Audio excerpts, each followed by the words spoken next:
To have places, to have times when you can just turn over a street for pets. We're talking about special events for bikes, you can do that for pets as well. In Chicago, coming Saturday, we are closing down State Street downtown all day Saturday.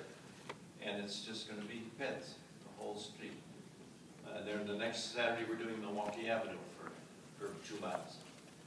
Those are the kinds of things you might want to consider downtown on certain event days and times that just make it something to let pedestrians know that they really are welcome.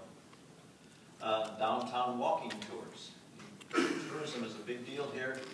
Do you have a tour, a regular tour system so people can walk around and see the wonderful history that you have here? Walking school buses. That's how parents, instead of driving their kids to school, walk them to school in groups. So the parents can take turns being the walking school bus walker instead of a driver, things of that nature. And having the kids and the parents do walkability audits in their neighborhood to identify where the problems are. For enforcement, pet safety, again, the pet safety officers need to have that kind of training. Crosswalk yielding, sting campaigns where you get policemen out there and they step off the curb a little bit and then they step back, and if the car didn't stop, because it's right down there, half block down, and somebody gives that car a ticket. And you do that on TV, so everybody gets to see it. If you just do it for regular cars, only one person sees it, the person who gets the ticket. If you do it on TV, thousands of people see that happened, and they start realizing that, yeah, you have to yield to pedestrian in a crosswalk. That's the law. Shame that. That's the law here in the state of Wisconsin. A lot of drivers don't know that. And enforcing the speed limits on our arterials. Part of it is designing the streets so they don't look like they go so fast, but the other part is enforcing them. And then evaluation, just like we want to do bike counts, let's do some ped counts. What do we know? So we can know who's out there. Do routine walking assessments, and again, having that bike ped coordinator works both ways. So the final part is an implementation plan, and there are copies of that out on the front tables here. It looks like this, or it looks like the plan up there, and it lists everything. I'm going to run through and just hit a couple of the key parts of the implementation. Immediate term, and we've broken it down into 3 categories. Immediate term, which is the stuff we should really work on first.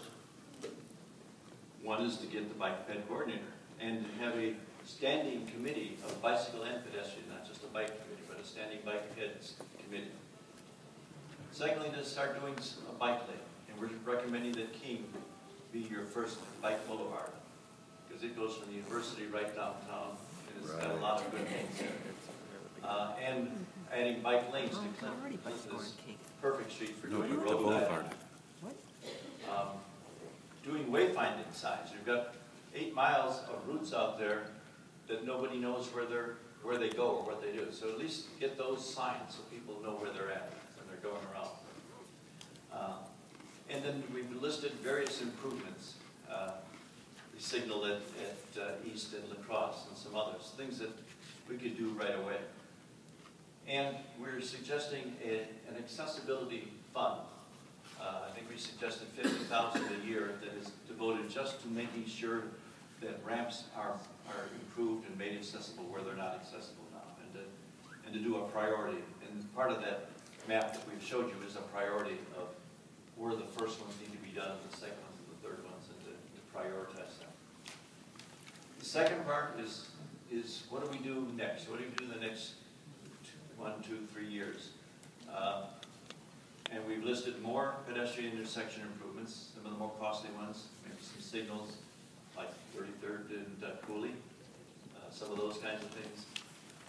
And some of these, by the way, aren't necessarily city responsibility. Matt reminded me, some of those aren't state routes. And so a lot of this money I'm talking about isn't necessarily all city money. Some of it is we want the state to do some of these things. Or if we're doing a if we're doing a street resurfacing, we can put in the lanes for nothing then, because you have to put lane lines back on the street anyway when you resurface it, so let's put them back in where we want them. So these costs are